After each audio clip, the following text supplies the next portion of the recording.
حضرت بایزید بسطامی رحمت اللہ تعالیٰ علیہ فرماتے ہیں کہ رمضان کا مہینہ تھا تو میرے بسطام میں نا سارے میرے ہاتھ چومنے والے تھے. ہاتھ چومنے والے بڑے اچھے ہوتے ہیں، لیکن کبھی کبھی دل کرتا ہے کہ بندہ تنہائی میں بیٹھے اکیلا، کوئی نہ ہو، ایک بندہ ہو ایک اس کا رب ہو. کبھی کبھی دل بابا بلے شاہ صاحب نے بھی کہا اٹھ بلیا چلو تھے بس یہ جتھے بس دینی سارے ہی انے، نہ کوئی ساڈی ذات پچھانے نہ کوئی سانو مننے. تو حضرت بایزید فرماتے میرا بھی دل کرتا تھا آج وہاں جاؤں جہاں کوئی جاننے والا نہ، اور وہاں جا کے نہ میں رمضان کا مہینہ تھا تو دل کیا کہ وہاں جا کے روزے گزاروں جہاں ہاتھ چومنے والے نہ ہوں، ذرا کھل کے عبادت کروں. فرماتے ہیں میں دور بسطام سے نکلا، ایک مسجد میں جا کے اعتکاف بیٹھا، پورے مہینے کا اعتکاف. پہلے دن مسجد میں گیا، نمازی پوچھنے لگے بابا جی روٹی کہاں سے کھاؤ گے؟ میں نے کہا کہ میرا اللہ دے گا. نہیں کہتے کہ بابا جی فکر نہ کرنا روٹی آ جائے گی. کہا روٹی کہاں سے کھاؤ گے؟ کہا اللہ دے گا. کہنے لگے اللہ تو دے گا پر کس طرح؟ تو آپ فرمانے لگے آپ مسلمان ہیں، آپ کو سمجھنا چاہیے کہ اللہ وسیلے کو پسند ضرور فرماتا ہے پر اللہ وسیلے کا محتاج نہیں. وہ اگر چاہتا ہے تو پھر بے حساب ہی عطا فرماتا ہے، تو وہ دے دے گا انشاءاللہ. کہنے لگے جی دے گا تو صحیح پر کس طرح؟ آپ فرماتے ہیں میں نے سمجھایا، دو نمازیوں کو زور کے وقت سمجھایا تو دو پھر اثر میں پوچھنے لگ گئے کہ بابا جی ادھر ہی رہنا ہے پورا مہینہ؟ کہا ادھر ہی رہنا ہے. تو روٹی نے کہا اللہ دے گا. انہوں نے بھی پوچھا کیسے؟ ان کو بھی میں نے سمجھایا. وقت ہو گیا مغرب کا تو دو تین نمازی پھر پوچھنے لگ گئے حجی ہے،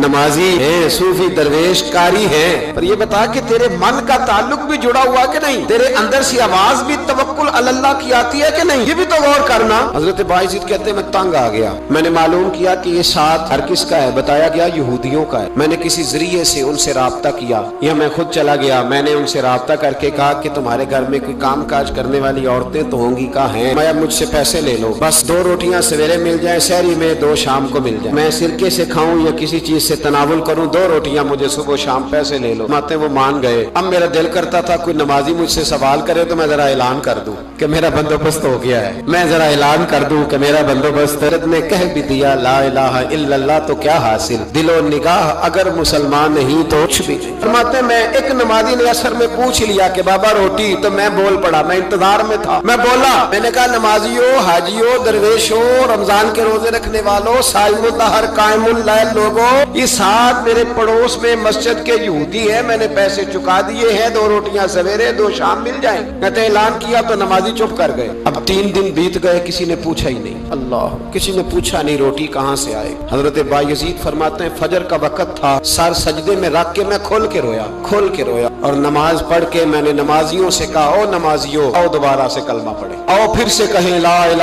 الا اللہ، آؤ پھر سے کلمہ پڑھے. کہتے نمازی کہنے لگے تو کون ہوتا ہے ہمیں دوبارہ کلمہ پڑھانے والا؟ میں نے کہا یارو کس طرح کے مسلمان ہو کہ میں روز کہتا رہا اللہ دے گا، تم کہتے تھے کیسے دے گا، اور جب میں نے کہا 2 روٹیاں یہودی دے دیں گے تو تم خاموش ہو گئے ہو. مجھے بتاؤ جن لوگوں کا یہودیوں پہ توکل مضبوط ہو اور رب پہ توکل کمزور ہو، انہیں دوبارہ کلمہ پڑھنا چاہیے کہ نہیں پڑھنا چاہیے؟ انہیں دوبارہ اللہ تبارک و تعالیٰ کی توحید کی شہادت دینی چاہیے کہ نہیں دینی چاہیے؟ تو پھر سے کلمہ پڑھے. قرت نے کہہ بھی دیا لا الہ الا اللہ تو کیا حاصل، تو نگاہ اگر مسلمان نہیں تو کچھ بھی نہیں. کلندر لاہوری بول کے کہنے لگے جو میں سر بسجدہ ہوا کبھی تو زمین سے آنے لگی صدا، تیرا دل تو ہے صنم آشنا، تجھے کیا ملے گا نماز میں؟ بھائیو اخلاق کی پہلی سیڑھی یہ ہے کہ تیرا اپنے رب پہ بھروسہ کتنا ہے. تیرا انویسٹر پہ بھروسہ زیادہ، ٹریڈ پہ بھروسہ زیادہ، لیڈر پہ بھروسہ زیادہ، تیرا انڈسٹری کے مالک پہ بھروسہ زیادہ ہے کہ اللہ پہ بھروسہ زیادہ؟